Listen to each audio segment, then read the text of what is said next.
Hello, everyone. It's a beautiful August afternoon here in southern Idaho, and we're visiting with Seth Woodland.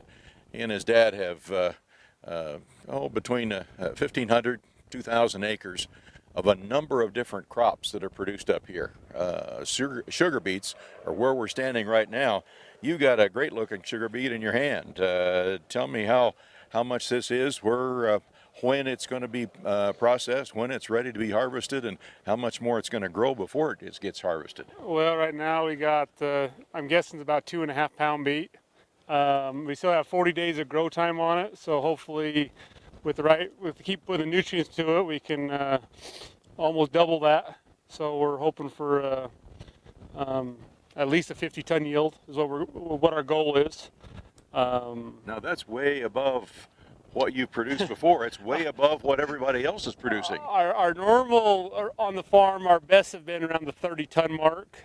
We've had less than that, but in this field particularly, we had a really bad oust year when they sprayed oust out on the BLM, and it destroyed everything.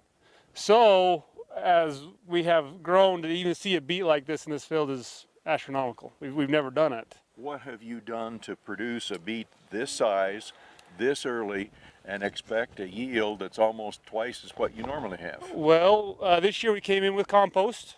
We've never done that before. We kept our normal fertilization program with all the micros, make sure the NPK is there, make sure we were water running our nutrients. So every time we got some water, it had some nutrients on there, and I didn't over irrigate, or try not to over irrigate. Now, when you say nutrients, you're talking about micronutrients? The micronutrients. Such as? We got the boron, magnesium, manganese, iron, zinc, copper. I'm sure I'm missing one or two. Well, but nobody else does this. Why are you doing this? Well, to create sugar, you have to have that nutrient, all of them, to create the mass, and for the storage, for it to produce sugar, and for it to store sugar, or any plant. The storage is either, if it's grain, it's in the seed. If it's mustard, it's in the seed. If it's alfalfa, it's in the stalk. If it's in the sugar beet, it's in the root. So it's the whole plant has to be done correctly. Now, you're working with the Rocky Mountain Ag up here, Rocky Mountain Agronomics. They're working with TPS Lab.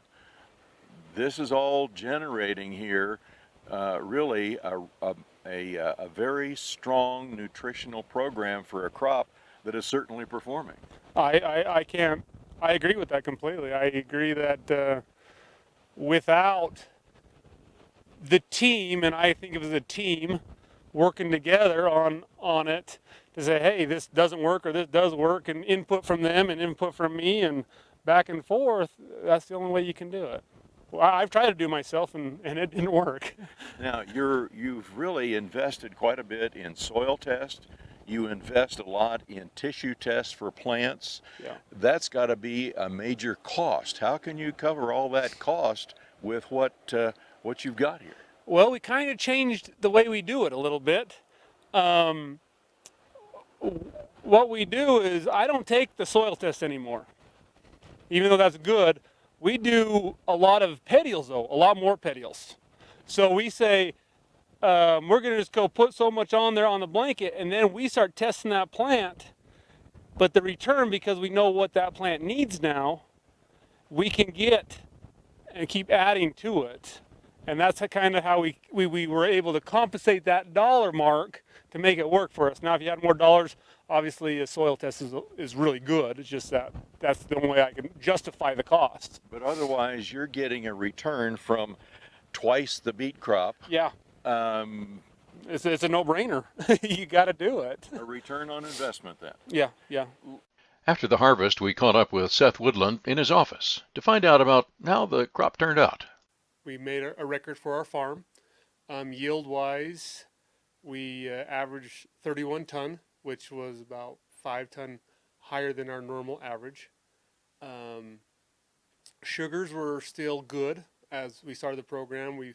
They were more consistent. We were sitting right now. We averaged 18.8 sugar over the crop. So you're pretty happy with not only quantity, but the quality of that beet crop. Yeah, to me the quality is almost more important. That's what keeps me always in the game. If I have sugar to be processed, I get paid for that. So there's that incentive to make sure we grow sugar, and that's what we do. Okay. And what all through the season you did tissue testing? You put on the prescription that the TPS Lab sent to you. So is this what you think made that sugar and made that tonnage?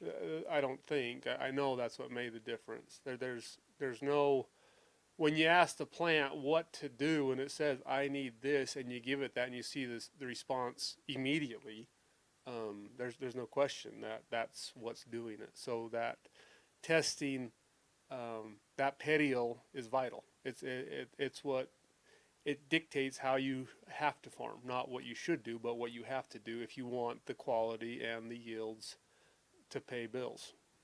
You're going to do this probably next year too. Oh yeah, yeah, we're going to keep doing this. I love it.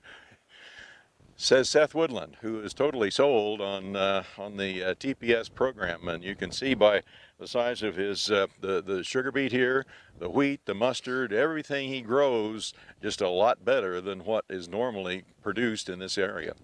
That's a look at our report for you here today from southern Idaho. Thanks to Seth Woodland, I'm Stu Ellis. Thanks for watching.